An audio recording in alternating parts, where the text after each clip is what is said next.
Welcome back, fans and friends, for this upcoming video. I have, as you can see here, is the Cuda with the 440 engine.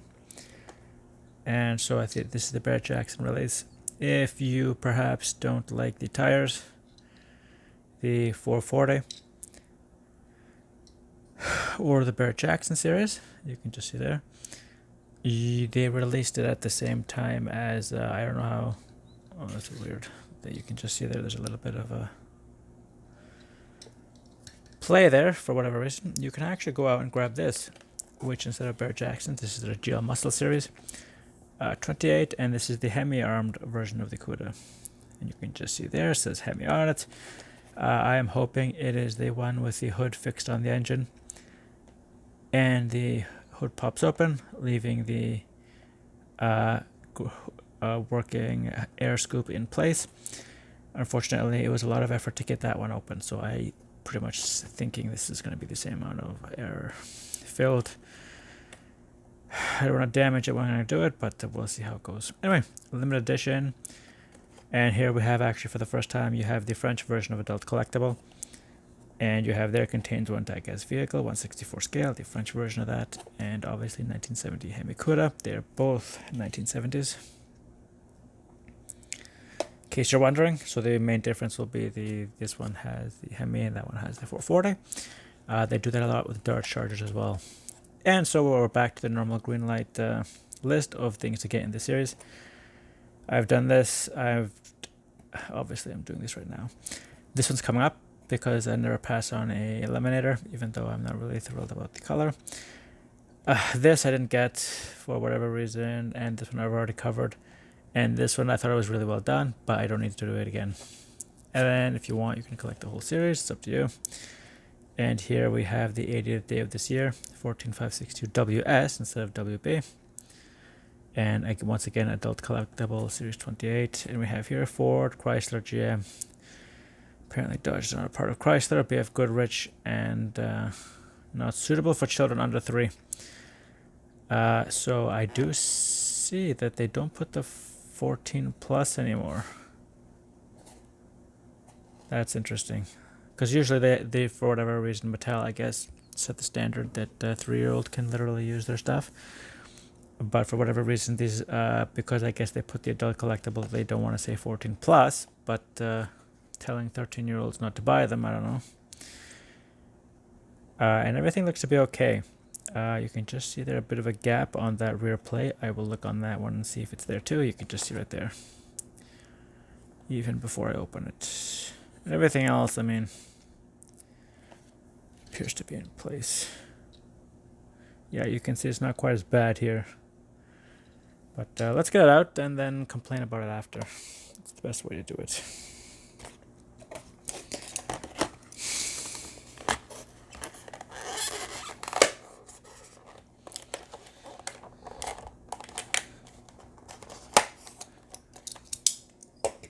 And so we do the standard slicing and insert.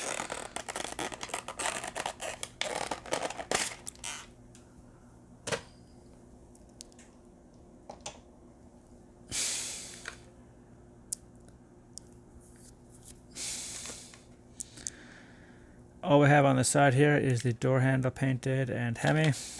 And then when we take it out, that will be used for spare parts.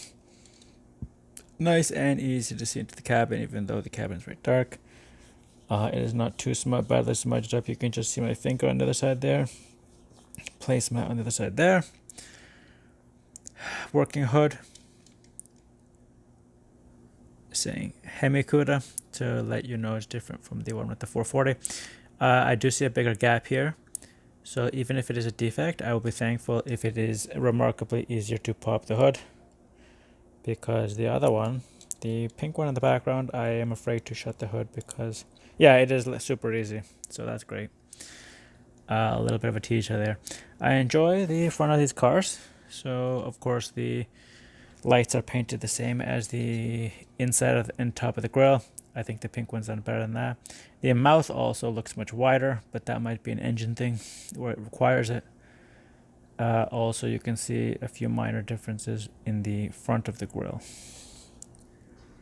Also, the one on the left appears to not be level, so this one appears to be entirely level, which is great. Like I said, that light thing kind of ruins the front facing of the car. But anyway, I do see a weird bubble in the windshield. I don't know, it might be me. On to the left side, there's the indicator, there's, like I said, the door handle and the keyhole. Just says HEMI, nothing else, which is nearly as plain as the other one actually. And then here onto the back, I do actually like the contrasting colors of the exhaust. I think that's way better than the 440 one, where it does not have it at all. I'm just worried that that plate may or may not come out. And it does not appear to be part of the bottom frame because, like I said, that one doesn't have it. There you have it, Cuda. Nothing else on the back of the car. They could have put a license plate there, really easy, they just don't do it. But that gap, unfortunately, because I don't want to mess with it, is here to stay. And you can just see there the gap, right? It's not in this one at all. So a little bit here. But unfortunately, it sticks out on this one, so that's why I noticed it right away. I'll do an under body comparison afterwards.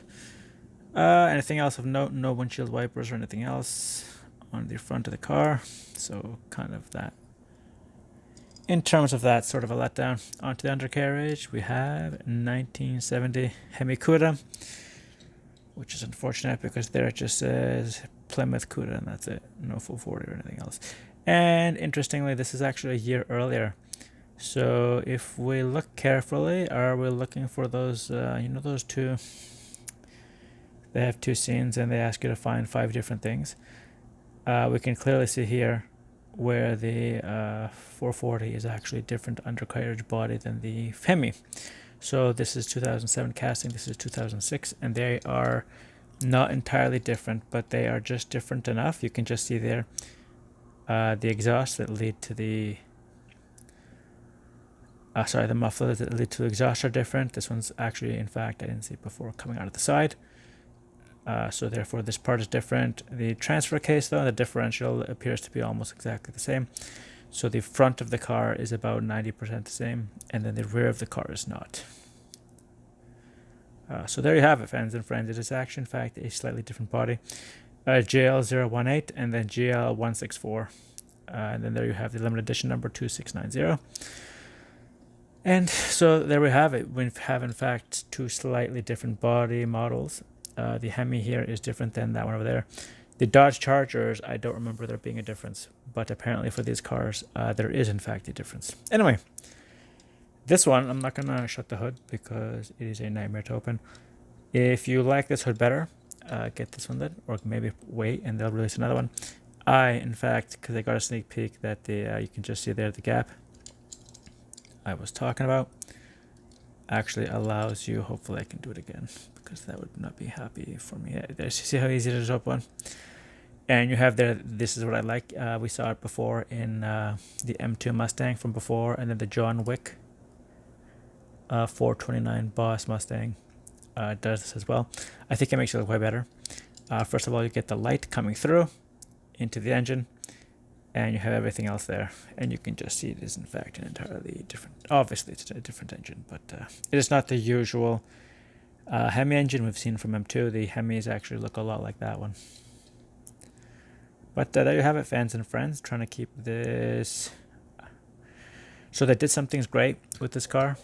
I do, like I said, happily prefer this, but then they didn't put it in properly. And then the lights, I don't like how, I honestly think these ones are better. But obviously if it's a different trim level and different body style, which it doesn't look too much different, but obviously there's some undercarriage differences, they have to make changes in the production of the car. Oh, once again, I missed the front of it. It says Plymouth on the left side of the front of the car. So to your visually to your right, you can just see there it says Plymouth. I don't remember seeing that at all here, but I might have and just not said anything. Yeah, it's there too. It's just this thing is not level, so it makes it look kind of weird. So there you have it. They are about 90% the same. Main difference will be the underbody, or as normal people will say, undercarriage. The 440 has the exhaust coming out of the side, and the HEMI has them coming out of the back, which necessitates this addition, which I do like, but it wasn't put in properly, rather than this one, which is extremely plain. And you can just see that once again there is no exhaust nozzles from the back of the car because it's coming out of the side. Anyway,